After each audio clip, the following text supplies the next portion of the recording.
And that is, a lot of people on TV didn't expect a war like this to happen in, let's say, certain neighborhoods. This is not a developing third world nation. This is Europe. These are prosperous middle-class people. These are not people trying to get away from areas in North Africa.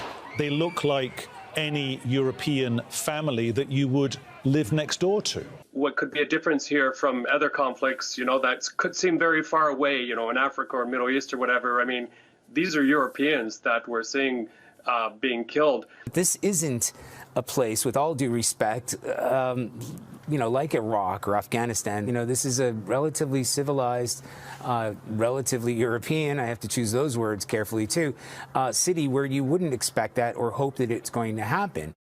Wow. That was you choosing your words carefully? That was the careful version? So what were you going to say if you weren't choosing your words carefully?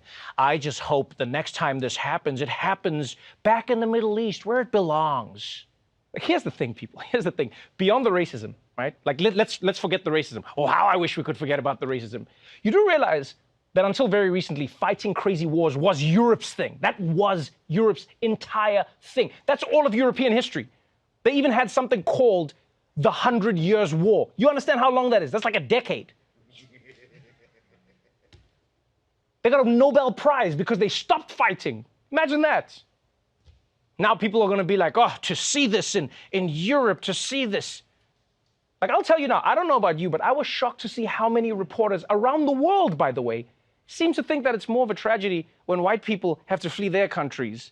Because I guess what, the darkies were built for it? I mean, you see how they run in the Olympics, Peter. Clearly God has given them this talent for a reason. I totally agree. I mean, even if this wasn't a war, these people would probably be fleeing their homes for fun. It's just who they are.